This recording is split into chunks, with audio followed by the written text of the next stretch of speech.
Adelante. Puedes dejar tus cositas. No fue formato, no sé qué va a pasar. ¿No? No. ¿Pero te mandaron las preguntas? Sí, pues, bueno. ¿Te mandaron las preguntas? Ah, bueno, no son muy difíciles. Pero tenemos que usar este micrófono por lo que está grabando, ¿ok? O sea, nos toca rotarlo. Listo. Nos toca rotarnos cada vez que hablamos. Sí. Bueno, ¿cómo están? Veo ahí caras nuevas, otras que ya había visto en las tertulias anteriores. Muchas gracias por acompañarnos. Qué pena es que subí 7 pisos. El cigarrillo, el micrófono. Aquí está, Santi. Ah, listo, ya. Entonces, bueno, listo. Es un placer para mí, digamos, presentarles a Víctor Saavedra. Ya les cuento un poquito más de él. Antes, contarles un poquito de las tertulias Ejercer la Economía. No sé si tenemos por ahí, no lo tenemos. Pero en adelante van a ver un loguito que dice Plan EIE, que es el plan de emprendimiento de empleabilidad que tenemos, digamos, en la universidad, de manera articulada con el CTP. Estas tertulias, les cuento de eso, ¿por qué? Porque, digamos, la universidad detectó a raíz de las encuestas de bienestar que uno de los motivos de ansiedad más importantes, digamos, de los estudiantes, sobre todo hacia el final de la carrera, es, digamos, como la incertidumbre por la entrada al mercado laboral, como no va a conseguir trabajo, etcétera, etcétera. Obviamente a veces eso puede ser desconfianza en las habilidades propias, pero muchas veces también tiene que ver con no tengo ni idea de qué quiero hacer, para qué lo quiero hacer, dónde lo quiero hacer. Y claramente, digamos, una manera muy efectiva de remediar eso es, pues, empezar a preguntarse sobre esas cosas desde el principio.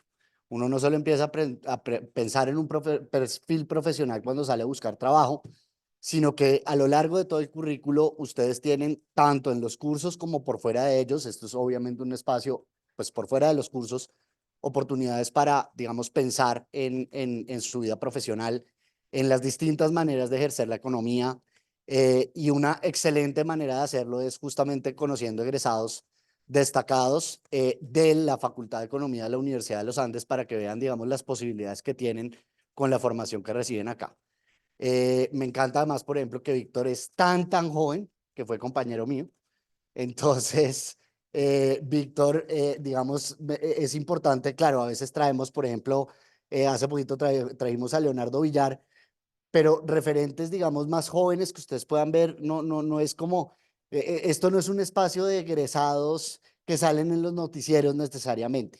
Víctor ha salido varias veces en los noticieros, pero la idea es que ustedes vean, digamos, que es posible tener una trayectoria profesional sólida, rápida, en muy distintos sectores, y por eso estos espacios son muy importantes y los queremos articular ahora con el plan de emprendimiento y empleabilidad que el CTP va a lanzar pronto, que son todas las herramientas que tienen a lo largo del currículo para pensar en su perfil profesional.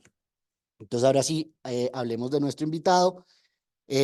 Víctor es egresado del pregrado y del PEG acá en los Andes, hizo el MPP en la Universidad de Harvard, tiene 15 años de experiencia profesional tanto en el sector público como en el privado, consultoría y en la academia.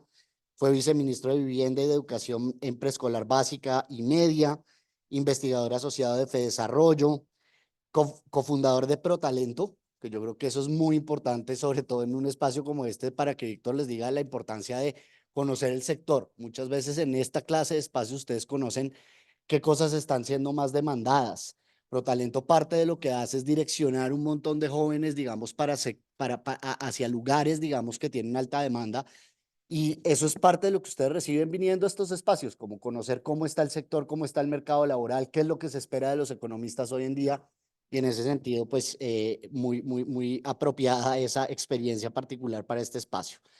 Líder del movimiento Todos por la Educación, también ha sido consultor en el Banco Mundial, ha trabajado en McKinsey.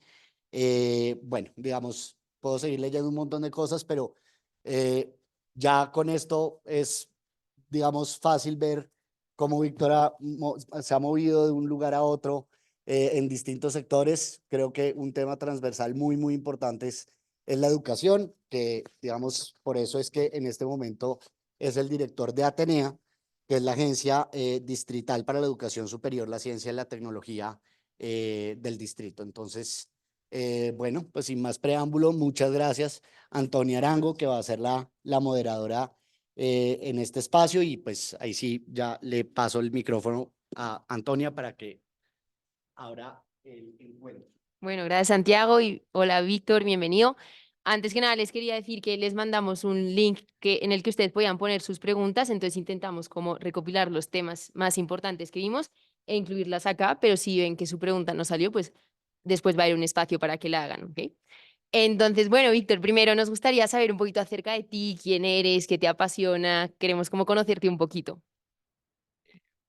Vale, soy caleño, mi familia es de Palmira, del Valle del Cauca. Mm, Me gusta mucho bailar salsa, me encanta el baile, la literatura, la filosofía y trabajar mucho.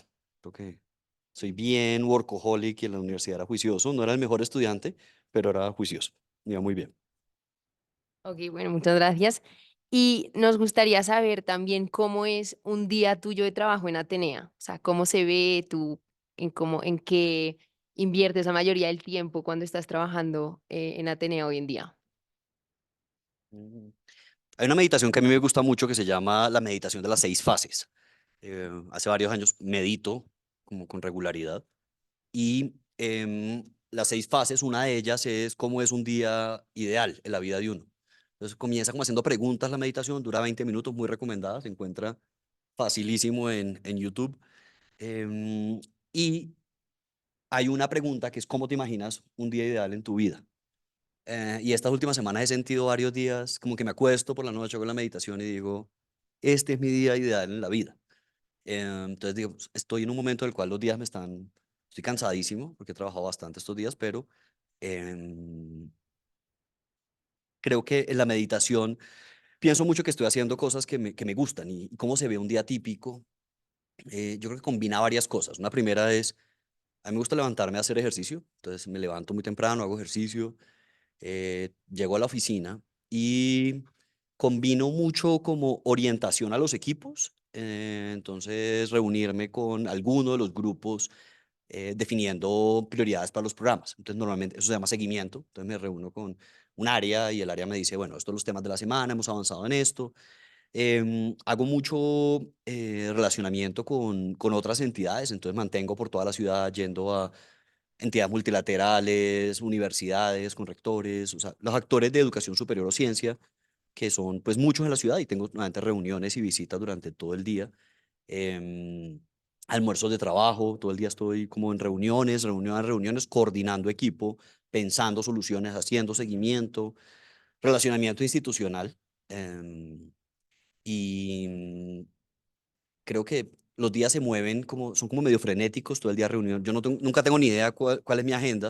Acá está José Miguel, que acaba de graduar de la universidad, mi secretario privado. Trabajo de él es mi agenda.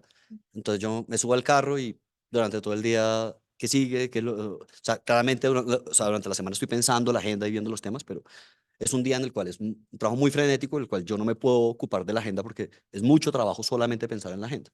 Y estoy moviéndome todo el día y llego a la casa por la noche, trato de relajarme un rato, ver televisión, leer algo, una meditación y a dormir. Al otro día, otra vez, 5 de la mañana, ejercicio, reunión, y trabajo los sábados. Y creo que un día típico tiene que ver mucho con sentir que lo que estoy haciendo tiene propósito. Para mí el trabajo tiene mucho que ver con el propósito en la vida y yo soy una persona muy existencial y siempre he sido como muy, muy existencial. Es como cuál es el sentido de la vida, porque estos trabajos son tan frenéticos y me conectan tanto con el propósito que no me estoy preguntando eso. Durante el día es como que, sí, la vida tiene propósito, la vida tiene sentido y el día típico es un día que me gusta. No, qué chévere sentir que estás viviendo tu día ideal todos los días. Y veo que tu trabajo es muy como relacional hoy en día ya, ¿no? Es como puras reuniones, estar con equipos. Eso me parece muy interesante. Y también quisiera preguntarte cuál ha sido tu trayectoria desde que te graduaste del pregrado hasta ahora y sobre todo qué ha sido lo que ha motivado tus decisiones, como cuál ha sido esa guía que ha marcado las decisiones que has ido tomando en tu vida profesional. Yo llegué a la universidad y em, en economía, y creo que es parte de este espacio, es los perfiles ideales se asocian mucho con el mejor académico en economía. Y hay un perfilamiento de el mejor egresado de economía, es el que estudia el doctorado en MIT y vuelve a ser profesor de X universidad, o mejor si se queda en Estados Unidos. Antes esa visión era un poco diferente porque como el prohombre de la facultad no era, no sé, el profesor. Para mí hoy en día yo diría que el prohombre de la facultad es Pascual Restrepo, por ponerle un nombre. O sea, el académico más exitoso que tenemos. En ese momento, cuando estudiábamos, yo entré en 2004, los prohombres eran como los ministros de Hacienda. O sea, más Mauricio Cárdenas, Alejandro Gaviria, Guillermo Perry. Y estos súper economistas que tenían una vida en la academia, pero que luego se dedicaban a ser ministros de Hacienda. Esa era como, de pronto, como la ruta ideal. Y yo llegué diciendo, bueno, yo voy a hacer mi doctorado y me voy a ir a la mejor universidad posible a hacer un doctorado. Y me metí, llegué a estudiar a la universidad, me metí a cálculo de honores, todas las cosas de matemáticas. Y pues sí me gustan las matemáticas, pero hubo un momento en el cual, no, yo no quiero tantas matemáticas en la vida. Y como en cuarto, quinto semestre, me acerqué a hablar con Alejandro Gaviria, que era mi profesor de econometría, y era el decano de pronto en ese momento. Y le dije, bueno, ¿cómo es la...? Entonces, ¿en qué doctorados? Y comencé a pensar, me gustaba mucho pensamiento, historia económica. O sea, a mí no me gusta la macro, la econometría cero. La micro siempre me gustó mucho. He dado muchas clases de micro a lo largo de la vida. Hasta hace poco era profesor de la universidad en gobierno. Entonces me gustaba mucho pensamiento económico, historia económica y micro. Mm, y como en cuarto, quinto semestre dije, no, yo no quiero hacer un doctorado en economía. O sea, yo no me quiero dedicar a la academia. Yo me quiero dedicar es al servicio público. Yo quiero volver a trabajar en el gobierno colombiano durante mucho tiempo y ser un funcionario público y eventualmente, no sé, lanzarme a la política o algo así como sea más grande, pero cuando estaba como en cuarto, quinto semestre, comencé a pensar, bueno, ¿y cuáles son las alternativas que podría estudiar que no sea el doctorado en economía? Y comencé a pensar en una maestría en administración pública. Y la Kennedy para mí era como, pues, el sueño, la escuela de gobierno de Harvard, donde después me fui. Y comencé a perfilarme como con una carrera. Dije, yo voy a ir, voy a estudiar en Harvard, voy a volver a trabajar en el sector público colombiano y pues hacer la carrera para cambiar el país desde la economía al sector público. Y eso me quitó mucha presión de la carrera, porque yo tenía presión por el promedio, por ejemplo. O sea, yo decía, no, yo tengo que ser promedio 4.8 para poderme ir a estudiar el mejor doctorado. Y yo sabía que para hacer una maestría en política pública no tenía que tener un promedio 4.8. O sea, que era un promedio 4.5, era un muy buen promedio, pero no viví la carrera o la maestría con la presión de ser el mejor economista, ir al mejor doctorado y me libré mucho y eso eh, me hizo mucho más feliz como la segunda parte del pregrado. Y cuando estaba como en séptimo, octavo semestre, vi una clase que se llamaba Desarrollo Económico de América Latina y la daba Guillermo Perry, que era un economista. ¿Lo conocen? ¿Quién sabe quién es? Sí, lo conocen todos. Bueno, Guillermo Perry me dio la clase y me ofreció irme a trabajar a Desarrollo. Yo estaba como en octavo semestre y dije, bueno, quiero comenzar a trabajar en el sede y hablé con un profesor y estaba montando la encuesta multipropósito del sede. Yo odiaba econometría, o sea, cada clase que había de Stata en ese momento, Python no existía, era Stata o R, yo eso lo odiaba. Cada taller que me ponían de econometría era una tortura. Entonces yo me dedicaba, yo era bueno en las matemáticas y hacía las demostraciones matemáticas, eh, pero me entrevistaron en el sede para comenzar a montar la encuesta multipropósito. Y eso hubiera sido un trabajo de 3 años con econometría. Y yo dije, uy, esto no es lo que yo quiero, pero bueno, tengo que comenzar a trabajar. Y Perry me dijo, venga, si trabaja conmigo en Desarrollo. Y él tenía un proyecto que era financiado por el gobierno de Estados Unidos para monitorear la política pública en Colombia, en particular los proyectos de ley y sentencias de la Corte Constitucional. Entonces, todos los meses hacíamos un documento analizando un proyecto de ley que estuviera en el Congreso o una sentencia de la Corte. Y pues Guillermo era de las personas más interesantes que uno pueda tener como mentor en la vida y cada mes me estaba enseñando un tema diferente. Era el sistema de salud, y mi trabajo fue apoyarlo a él las presentaciones que hacía. Entonces él hacía muchas como presentaciones, algunos proyectos pequeños en Fedesarrollo y apoyarlo en ese proyecto que todos los meses tenía un tema diferente, muy relacionado con la operación del Congreso, de la democracia. Entonces ahí hicimos un concepto sobre la reelección de Uribe cuando estaba buscando la segunda reelección. Analizamos la sentencia de la Corte Constitucional que determinó como mucho del trabajo de la Corte en salud de los últimos 20 años, se llama la 760 de 2008. Entonces, todos los meses yo tenía unos temas muy interesantes, estaba aprendiendo de una persona tremendamente interesante y estuve con él como un par de años. Y resumidísimo, pues ya de ahí sí que lo que Santiago contó, o sea, yo quería aplicar a Harvard, a la Kennedy, él se fue a dar clase allá y me faltaban 6 meses para aplicar. Y yo busqué un trabajo en el Congreso, estaba en una convocatoria para a asesor en UTL y apliqué con Mauricio Liscano, que es el ministro TIC, y estuve en la oficina de él un año y allá apliqué a Harvard, me fui y volví y tuve una carrera como medio acelerada, muy rápido. Yo me volví como muy cercano a Gina Parodi, fue ministra de Educación y directora del SENA. Y cuando estaba graduándome de Harvard, quería volver a trabajar al sector público.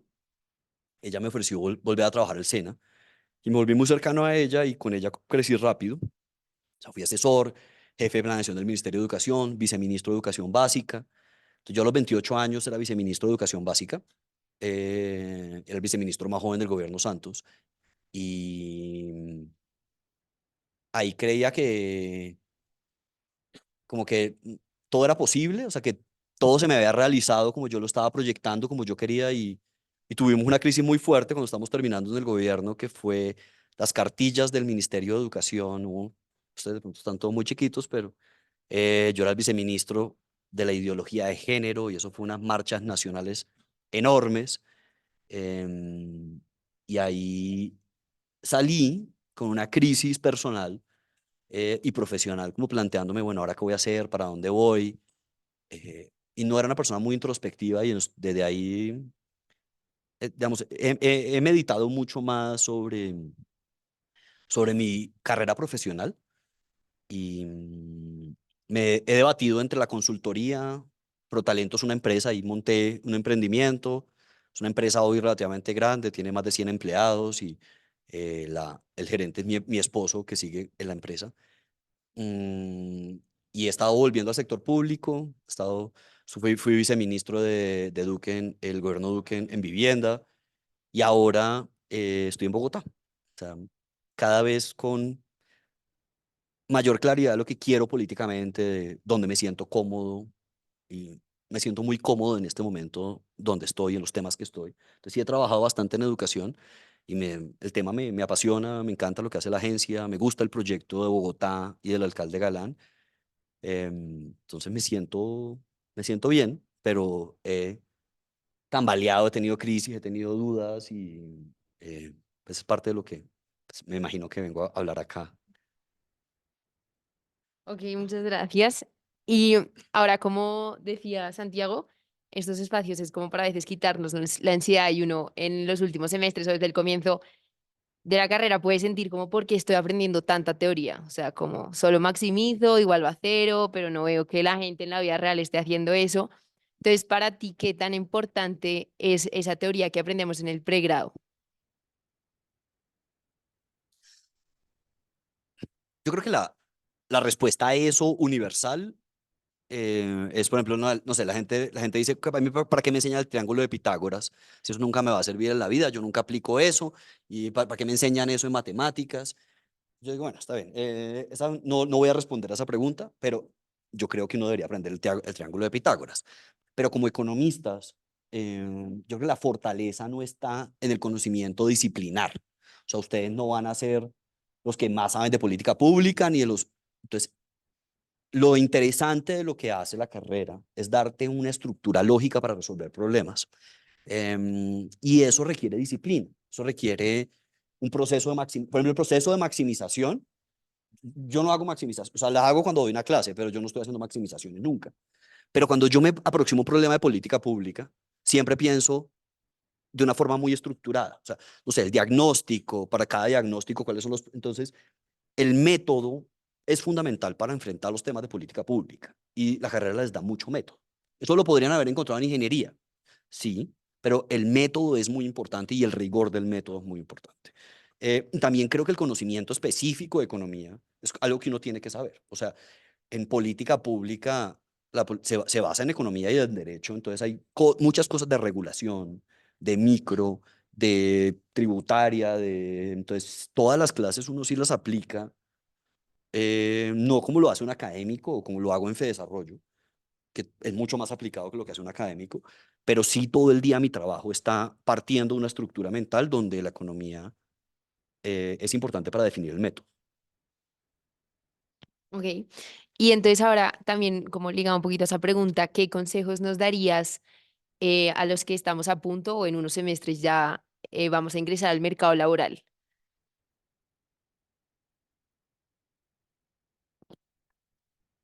Yo creo que en economía hay distintos tracks profesionales y eso pues, está modificándose mucho porque el mercado laboral y el sistema educativo están teniendo cambios muy profundos.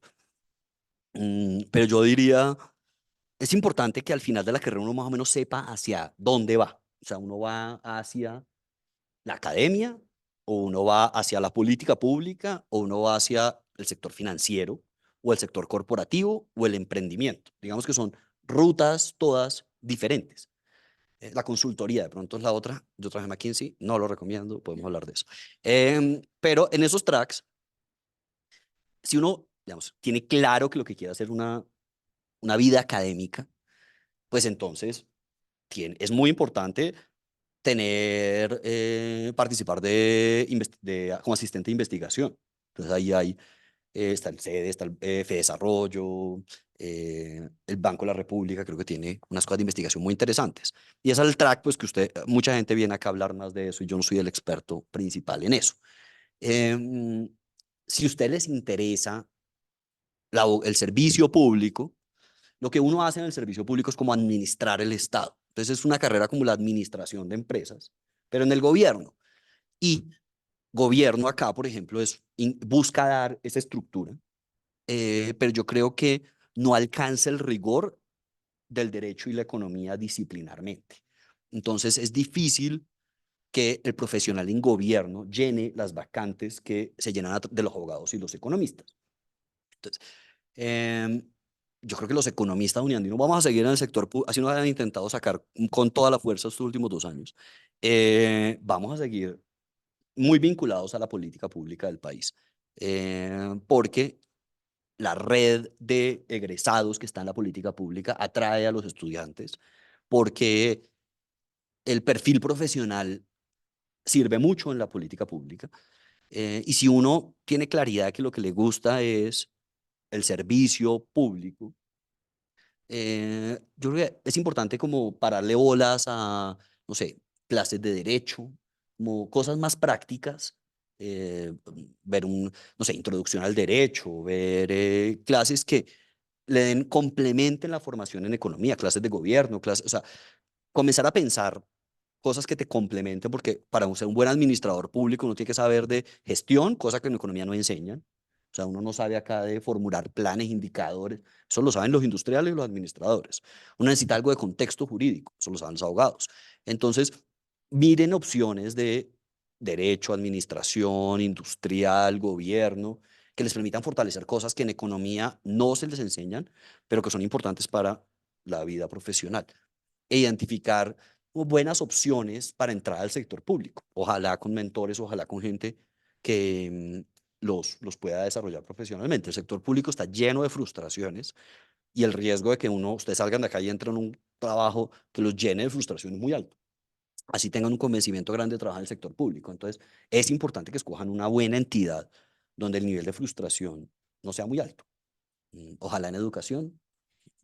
Eh, y pues los otros tracks, yo creo que si uno quiere trabajar en el sector financiero, mm, yo creo que cuando yo estudié en economía en la Universidad de los Andes, en ese momento era el sitio donde venían los mejores estudiantes de los distintos colegios, sobre todo los colegios internacionales del país. O sea, en ese momento no había tanto una política de promoción, digamos, e inclusión dentro de la universidad.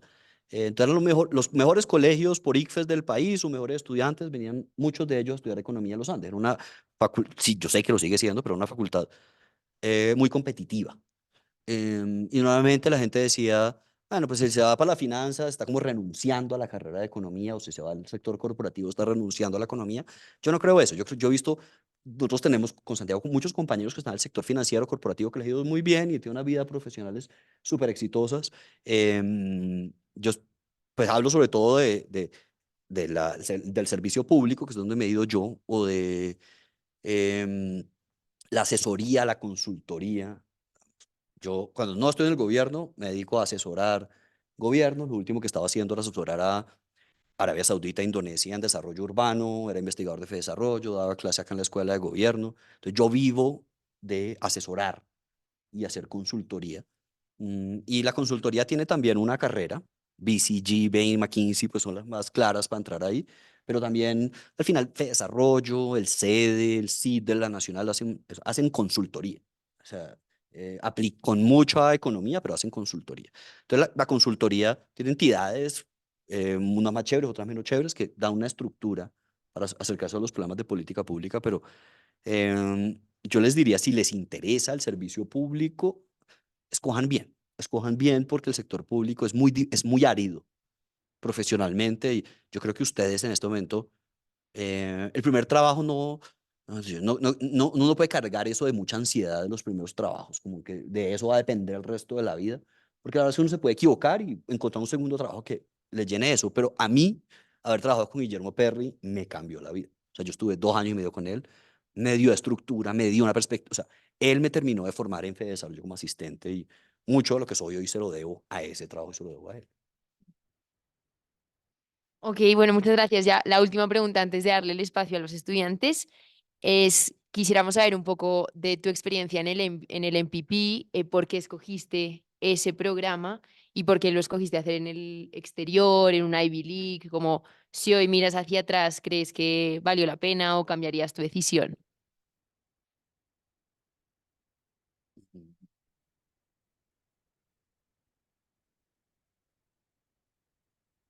Mm, para mí era un sueño irme a Harvard. O sea, cuando yo estaba en el colegio, eh, mi familia, digamos, es una familia acomodada en el Valle del Cauca, eh, pero mis papás se separaron y se quebró mi papá. Tuve una gran crisis como cuando estaba en la adolescencia en el colegio y no era claro que yo pudiera entrar a los Andes. Mm, Entonces, yo estaba con un paseo familiar y estaba con unas tías y mis tías, bueno, ¿y usted qué va a estudiar? Y yo, no, pues yo estoy pensando estudiar economía. Y en mi colegio nos orientaba mucho a irnos a Estados Unidos porque hay mucha financiación a pregrado. Había mucha financiación como pues, de becas a pregrado, pero yo me quería quedar en Colombia. Y yo quería estudiar en economía en la facultad, en los Andes, pero yo quería irme a Harvard, no sé hacer qué, pero yo me quería ir a Harvard. Tengo un par de tíos que estudiaron en Harvard y desde chiquito era Harvard, Harvard, Harvard, Harvard. O sea, en mi cabeza no hay nada como Harvard, como no hay nada como los Andes en Colombia. Em, pero para mí era un sueño irme a Harvard. Em, y estaba con mis tías y yo, es como, bueno, ¿y usted qué va a estudiar? No, economía. Y yo quiero ir a estudiar en Harvard o Princeton. Y ellas me dijeron, sus papás no tienen el asunto como pagar los Andes y usted está hablando de Harvard y Princeton. Más bien, mira la Universidad del Valle, ¿qué opciones tiene? Y yo, entonces yo me voy llorando de mamá. Yo, mamá, entonces me dice, no, tranquilo, usted va a irse a estudiar a una buena universidad, no sé qué. Entonces la opción era entre la ICESI, la Nacional y los Andes. Eh, Me gané una beca, me vine a los Andes a estudiar y cuando estaba, al principio yo decía un doctorado en economía, pues es Harvard, entonces es MIT, pues eh, yo no era lo suficientemente bueno en matemáticas o como economista para estudiar en Harvard y MIT, o sea, yo no iba a pasar a Harvard en un doctorado, pero pero yo sabía que quería estudiar política pública y me comencé a oír de la Kennedy, la Kennedy, la Kennedy, y allá se granaban los presidentes y Santos había ido allá eh, y cada vez más tenía claro que yo quería estudiar en la escuela de gobierno de Harvard. Mm, y el programa, ahí hay varios programas. Hay uno que es como más enfocado en desarrollo internacional, que es el MPAID, que es más parecido a la economía y la idea es trabajar como en multilaterales o en investigación económica aplicada. Y hay otro track, que es el de MPP, MPA y Mid Career, y ese track es por edad, por edades, digamos. El MPP son los más jóvenes. El MPA, la idea es que uno tenga ya algo de experiencia, unos 3 años, y luego el Mid Career es para gente mayor, que solamente dura un año. Y pues yo me creí rápido, yo apliqué y me fui a los 25 años. Entonces, pues era el MPP porque no requería tantos años de experiencia laboral. Mm, es un programa la mayoría de los estudiantes son gringos, o sea, a diferencia de los otros donde son más internacionales. Y ese era el programa que yo quería aplicar. Entonces, cuando apliqué, yo apliqué a Princeton, Columbia y Harvard. Y en Princeton pagaban toda la carrera y en Harvard tocaba endeudarse y me daban una beca parcial y no sé qué. Me aceptaron en Princeton. Yo no me fui a Princeton con la financiación completa porque mi sueño era irme a Harvard. Y todavía tengo una deuda que sigo pagando todos los meses por esa decisión de irme a Harvard a estudiar. ¿Crees que es una decisión que valió la pena? O sea, que en tu vida profesional has visto el impacto, positivo o negativo. Claro, estudiar en los Andes cambia la vida, pero estudiar en Harvard más. Y como dos cosas. Una, primera fue mi entrevista de trabajo con Santos. Entonces yo era el jefe de planeación del Ministerio de Educación, me iban a nombrar viceministro de Educación Básica y Gina Parodi me lleva a donde Santos, hay una reunión, sale el presidente de la reunión y me dice, dice el presidente Santos, él es Víctor, él quiero que sea el viceministro de Educación Básica, preescolar, básica y media. Yo tenía 28 años, pues ustedes verán a alguien de 18 como grande, pero en el mercado laboral una persona de 28 años es bastante joven, entonces pues, tenía una cara de joven y el presidente me dice, ¿qué estudió? Y yo le dije, estudié economía en la Universidad de los Andes y una maestría en política pública en Harvard. Bueno, listo, contratado. O sea, ya, esa fue la entrevista que me hizo el presidente Santos. Y yo nunca he sido tan feliz como los 2 años que estuve en Harvard. O sea, yo me levantaba con un sueño todo el día, o sea, sí, me levantaba de la bicicleta, era como un sueño, o sea, todo era un sueño porque yo soy un ñoño y los temas todo el día, toda la gente era ñoña, todo el mundo quería cambiar el mundo, cada clase era gente queriendo cambiar el mundo, la universidad diciéndole a uno, usted puede cambiar el mundo, unas clases espectaculares, unos recursos increíbles, y fui, los 2 años más felices de mi vida han sido los 2 años que estuve en Harvard, entonces no me arrepiento ni un segundo de haberme ido a estudiar y seguir pagando la beca todavía. Bueno, pues muchísimas gracias. Entonces, ahora es el momento para que todos ustedes hagan las preguntas que quieran. Les voy a ir pasándoles el micrófono para que... Bueno, Víctor, muchas gracias. Digamos, yo viendo tu perfil y cuando pensé en venir a esta charla, pensé como que es tal vez un perfil que parece que se encuentra en la Facultad de Economía, se encuentra en los Andes, digamos, estudiar, lograr ir a hacer el posgrado fuera es como el sueño, ¿no? Entonces yo quisiera preguntar acerca más del cómo, digamos, que nos cuentes tal vez un poquito de cómo fue el paso de con Perry, pues después irte al posgrado, ¿qué crees que fue determinante en que te aceptaran en el posgrado? Y ya una vez terminas, que ya ahí sí es como la entrada al mundo laboral como ya 100% porque ya acabaste de estudiar, ¿cómo es ese también, cómo es ese proceso? Esos cómo que es como lo que tal vez uno le da como más curiosidad o como más, o no lo comprende muy bien. ¿Tu nombre? Tomás.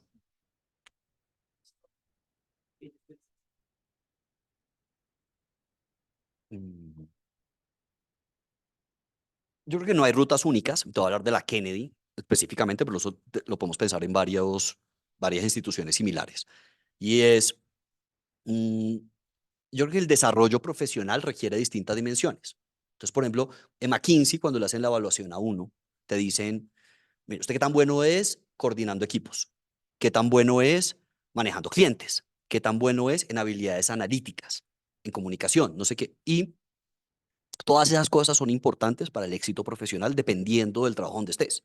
Entonces, uno puede ser el mejor economista de la vida y ser el peor viceministro de la vida, porque eso no está correlacionado. Uno tiene que tener muchas habilidades de gestión, de liderazgo, de coordinación de equipos, de esas cosas. Em, entonces, ahora el track de ustedes para llegar a un programa, eso también se relaciona con el desarrollo de habilidades que tienen que ir haciendo. Entonces, si ustedes tienen mucho afán de irse a estudiar, se van a ir a programas donde lo que más les van a evaluar es el promedio y el GRE. Si se va, o sea, si ustedes quieren un doctorado o se quieren ir al MPP, que es un programa que no tiene casi experiencia laboral, ¿qué les evalúan? ¿Cómo les va en el GRE? La carta de recomendación de los profesores y el promedio. Entonces, pues mi recomendación ahí es, si tienen afán de irse pronto, esfuércense bastante con el promedio. Y yo les digo, yo me relajé de la carrera porque yo estaba matándome para tener el mejor promedio de la vida de 4.8 y lo comencé a bajar. Y lo dejé en o sea, me gradué con 4.5. Es un muy buen promedio. Entonces, si ustedes quieren ir a Harvard, necesitan un buen promedio. Si quieren ir a Princeton, necesitan un buen promedio. No necesitan un 4.8, un 4.9, como si fuera un doctorado, pero necesitan un buen promedio. Y en general, yo les recomiendo tener un promedio por encima de 4, ojalá por encima de 4.2, ojalá por encima de 4.5. Eso es importante para aplicar los mejores programas, sobre todo si se quieren ir más jóvenes. Y ese es el foco en este momento, es esfuércense en las clases, tengan un buen promedio, eso es importante. Pero hay rutas de personas que dicen, no, yo quiero tener más experiencia laboral. Y entonces ahí te comienzan a valorar otras cosas. Y hay personas que dicen, no, yo quiero trabajar muchos años y yo estoy súper como conectado con mi trabajo en este momento y voy a irme a los 30 años o a los 30 y pico de años. Ahí es otro programa. Entonces, el que se va al mid-career en Harvard, en la Kennedy, es una persona que tiene normalmente más de 30 años, es un programa que solamente dura un año y están buscando personas que tengan mucha experiencia en el sector público. Entonces, si uno fue representante a la Cámara, perdón, puede aplicar ese programa. Entonces, ahí, para ser representante de la Cámara, ¿qué tienes que hacer? Pues crear redes de políticas, convencer, o son otras habilidades. Entonces, la forma de llegar a ese programa depende de la ruta que que estás visualizando. Si tenés mucho afán de irte y decís, yo estoy segurísimo que yo me quiero una maestría en política pública, concéntrate en el promedio, estudia para el GRE, tener buenas cartas de recomendación y anda desarrollando esas habilidades complementariamente. Si decís, no, yo quiero explorar el mercado laboral, entonces, pues de pronto el MPA, que requiere 3 años de experiencia laboral y es menos exigente en GRE en promedio. Y si decís, no, yo lo que quiero es trabajar y desarrollar habilidades y luego pensar en un programa más adelante, son los programas ejecutivos, y ahí pues lo que se está mirando sobre todo es tu éxito profesional. Em, sobre la financiación, que es una cosa que la gente me pregunta mucho, yo diría que para irse, yo no conozco personas que no se hayan ido a estudiar a Harvard por plata. O sea, ahí uno sale endeudado, uno de lo que sea, pero por plata no es el problema. ¿Por qué? Porque hay esquemas de financiación y de becas y de créditos y al fin, yo puse antes de irme a estudiar, $10.000. Eso fue lo único que me lo regaló mi mamá. Yo no había ahorrado ni un peso, mi mamá me regaló $10.000 y con eso me fui. El resto fueron becas y créditos. Yo creo que si se van a muy buenos programas, la financiación no va a ser un problema. O sea, sean juiciosos, disciplinados financieramente, tengan algo de ahorros, pero uno se va a universidades con crédito y con becos, con créditos y becas. Y hay que comenzar a revisarlos, analizarlos. Eso depende del país. Entonces, si te quería ir a Inglaterra, está la Chevening y Oxford, por ejemplo, o sea, analicen esa alternativa. Fulbright es una buena herramienta. Yo recomiendo más en Estados Unidos si tienen súper claro aplicar directamente a la universidad, pero Fulbright también. Entonces, no sé si te contesté, pero decirte, depende de la ruta que estés estableciendo el programa. Y si tenés mucho afán, el promedio importa.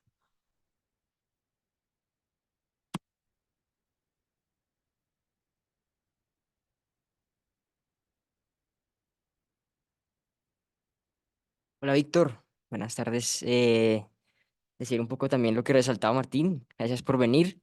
También encuentro bastantes elementos comunes en tu historia. También soy de Cali y estoy aquí por una beca también. Y dos cositas interesantes que me llamaron la atención. La primera, dijiste que tenías temor al momento de irte a Harvard por em, habilidades matemáticas.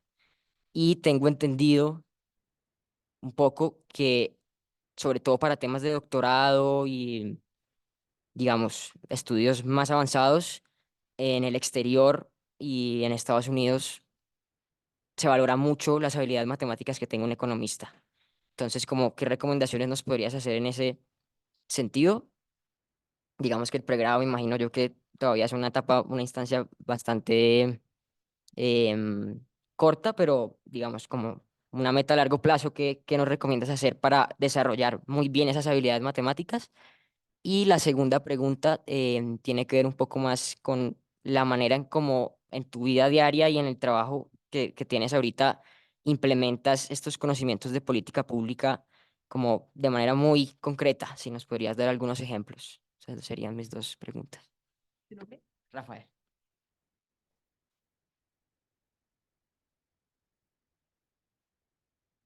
Sobre el primero, habilidades matemáticas. A mí me iba muy bien en matemáticas en el colegio. Yo creo que es difícil que a uno le vaya bien en la carrera en economía si no es bueno para las matemáticas. Yo creo que hay una competencia socioemocional que se llama la mentalidad de crecimiento y es importante. Yo tenía una compañera que no le voy a decir el nombre, pero era muy cercana a mí y ella no era la mejor en matemáticas, pero ella estaba segura que quería hacer un doctorado. Y ella era disciplinada, hizo su doctorado y hoy trabaja en Estados Unidos, le va muy bien, con muchísima disciplina, sin ser, digamos, la mejor en las clases de matemáticas. Em, pero yo creo que es importante, digamos, para uno una carrera en la economía, tener facilidad para las matemáticas. Eh, a mí me fue muy bien el ICFES, yo tuve como el mejor promedio del país en matemáticas en ese año, o sea, me gané el premio Andrés Bello en matemáticas, que era el mejor puntaje en matemáticas. Yo creía que era buenísimo en matemáticas.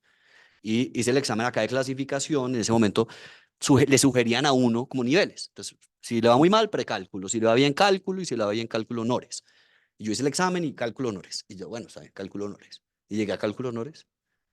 Sufrí todo el semestre porque eran los matemáticos viendo las clases para ser matemáticos. Y ellos no tenían cálculos, sino álgebra, o todo honores, y esto eran demostraciones todo el día. Y yo decía, no, esto sí es como la peor pesadilla de mi vida. Y ahí saqué la clase, me gradué, saqué el 4, el semestre siguiente dije, no más cálculo de honores. O sea, ya, enough, me voy a... pero a mí iba bien, o sea, yo eh, no era malo para las matemáticas,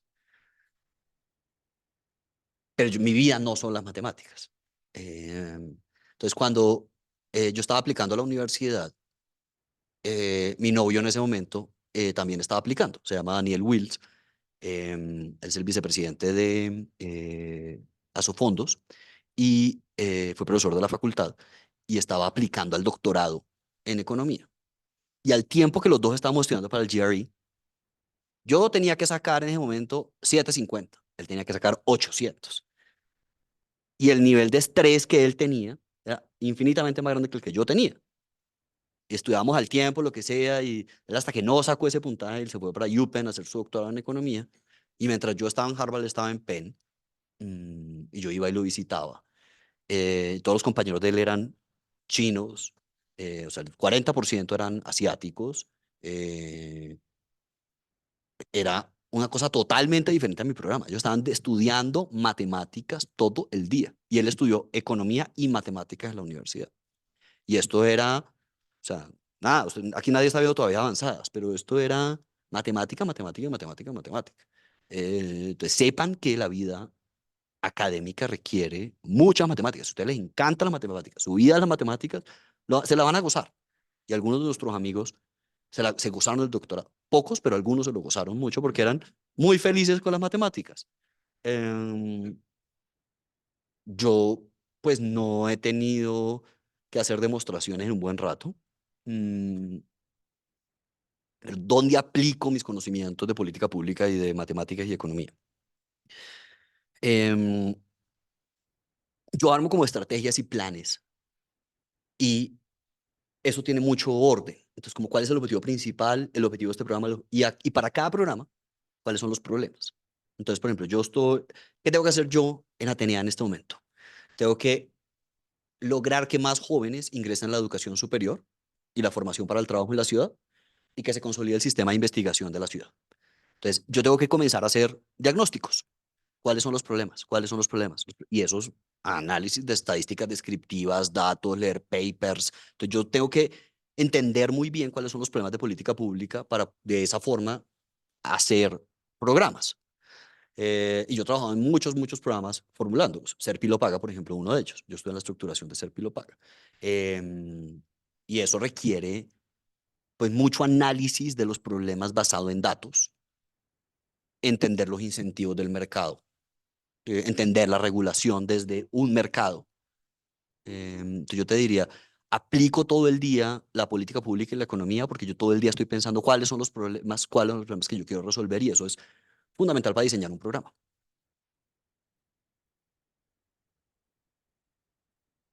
¿Alguien más?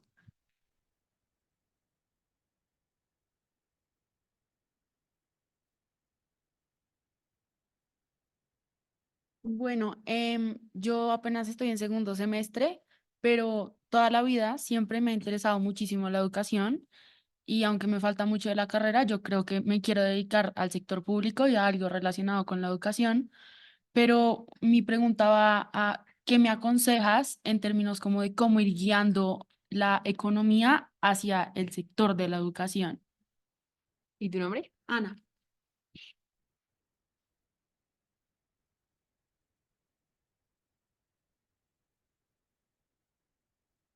La educación son muchos subsistemas, ¿cierto? O sea, uno tiene educación inicial, colegios, universidades, centros de formación para el trabajo, centros de investigación en ciencias, ahora los ciclos cortos, la formación, por ejemplo, bootcamps, plataformas abiertas de aprendizaje, el uso de la tecnología en educación. Entonces, la educación en sí misma es, yo creo que el área de la política pública más estudiada. Hay todos los propensity, o sea, todos los evaluaciones experimentales se concentra mucho en educación. Entonces, un área que es muy investigada en cada, y todos esos ecosistemas son subespecializaciones de la educación. Muy poquitas personas estudian todos los elementos del sistema. Entonces yo te diría, si tienes un interés en la educación en este momento,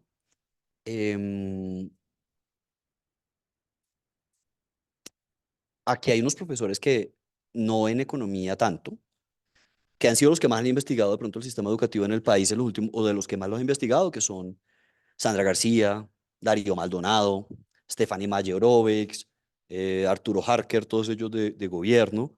En educación está Fabio Sánchez, está Catherine Rodríguez todavía, Adriana Camacho.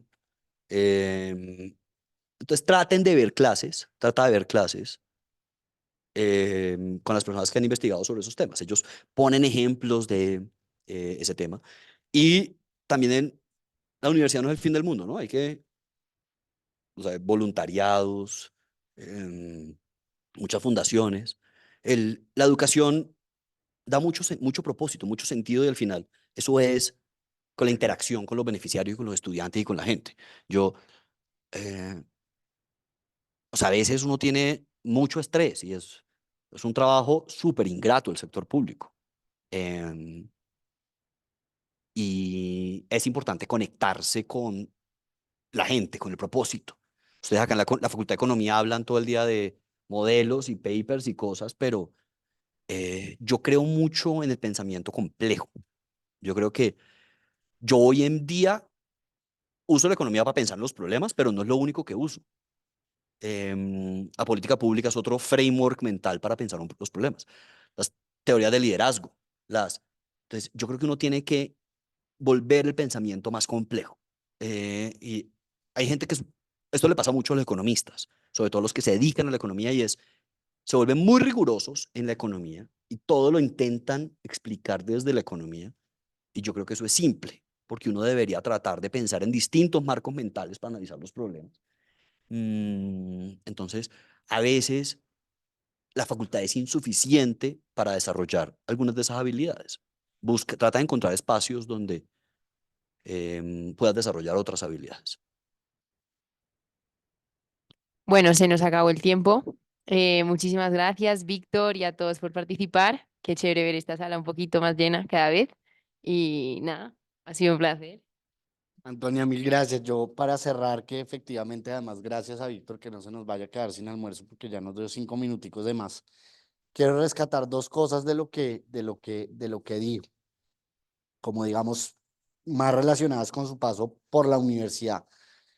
Víctor mencionó al menos 3 profesores cuando contó, digamos, como su trayectoria y cómo empezó como a ubicarse hacia el final de la carrera. Alejandro Gaviria, Guillermo Perry, obviamente protagonista ahí, pero fíjense que Guillermo fue profesor de Víctor acá. La importancia de los mentores, un reto que tenemos en la facultad, y ahí sí hablo por nuestros profesores, es que sabemos que, por las encuestas, que los perciben como muy distantes. Hay que acercarse, de verdad, de verdad, de verdad. He visto varias reuniones de los profesores preocupados pensando cómo hacemos, digamos, como para acercarnos más a los estudiantes. Yo tengo una teoría que es que, a diferencia de otras carreras, la estructura del ciclo básico con clases magistrales grandes y profesores complementarios hace que, digamos, la gente vea como el profesor magistral allá en el pedestal, cosa que no pasa en muchas disciplinas. En derecho, por ejemplo, que tienen esta metodología de PBLs, uno tiene clases chiquitas con los profesores magistrales. Acérquense de verdad, o sea, nadie los va a morder y de verdad les digo que los he visto preocupados por eso en las reuniones de profesores. Hay que hablar, hay que hablar para decir cosas como, oiga, ¿será que me cambió la carrera si odio la econometría? No, pues es que usted no va a hacer eso en el trabajo. Si usted le apasionan todas estas cosas, quédese acá y búsquelo de tal manera. Muy, muy importante eso. Y 2, relacionado con la importancia de estos espacios. Víctor habló varias veces ahorita en la última respuesta, por ejemplo, de la importancia, digamos, de crear su propio currículo. No hay ninguna carrera completa en el sentido de que les van a dar absolutamente todo lo que necesitan para todo el resto de su vida. Hoy, en el siglo XXI, más que nunca, aprender a aprender es lo más importante. Ustedes nunca van a dejar de hacerlo. Nunca van a llegar a un trabajo con una formación previa tal que no tienen que aprender absolutamente nada, así sea familiarizarse con el organigrama de la empresa. O sea, es imposible pretender aprender todo en el pregrado. Pero eso no quiere decir que uno deje eso ahí a la bulla de los cocos y sin reflexionar. La importancia de estos espacios, de conocer egresados nuestros, de conocer perfiles y carreras, es justamente lo que dice Víctor. Si usted ya está en sexto y quiere, digamos, darse la oportunidad de tener una carrera en el sector público, la economía no le va a dar todo y no tiene por qué darle todo. Eso no es un problema de la carrera, no podemos tener carreras de 20 años. Pero la universidad, o sea, sean conscientes de que ustedes están estudiando economía en los Andes. Y eso significa que pueden hacer opción en gobierno. Pueden tomar clases de derecho. Bueno, o sea, hay 2 o 3 opciones en derecho, por ejemplo. ¿Sí? Ah, que es que en economía no me enseñan tantas finanzas. Pues la Facultad de Economía enseña las finanzas que debe enseñar una facultad de economía, que es como los economistas ven las finanzas. ¿Para qué vamos a dar clases de finanzas como las dan los administradores o los industriales? Que también está muy bien. Y si eso es lo que les falta, obviamente está la opción de una administración financiera o la posibilidad de usar sus créditos de libre elección para eso. Entonces, no es solamente como venir a estos espacios para encontrar ya el chispazo y saber cuál va a ser mi primer trabajo, que probablemente no lo van a escoger ustedes, van a terminar trabajando donde primero les ofrezcan trabajo. Tampoco hay que frustrarse por eso, pero muy importante, digamos, darse la oportunidad de conocer gente, digamos, maravillosa, dispuesta a compartir con ustedes sus experiencias de vida para que eso les informe a ustedes, digamos, les ilumine la posibilidad de crear su propio currículo, que es yo creo que una maravilla de esta universidad y en lo que tiene experiencia desde su fundación, de mezclar las distintas cosas. Entonces, Ya se sentí.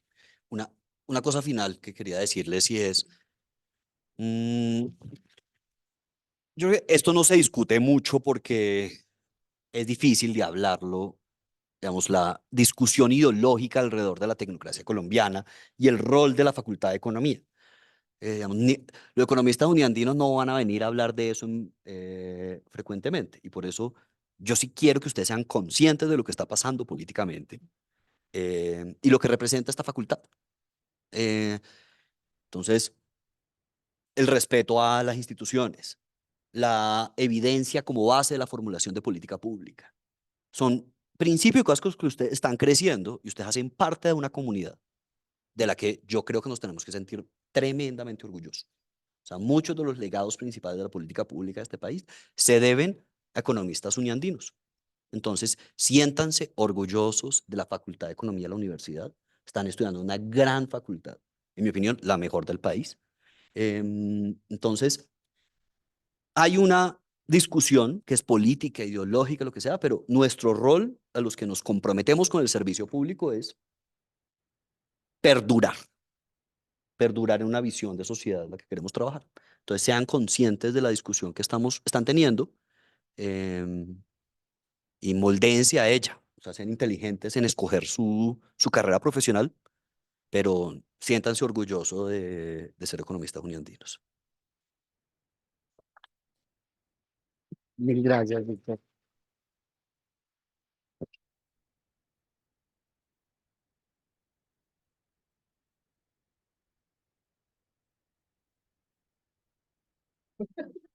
Muchas gracias. Nada más lo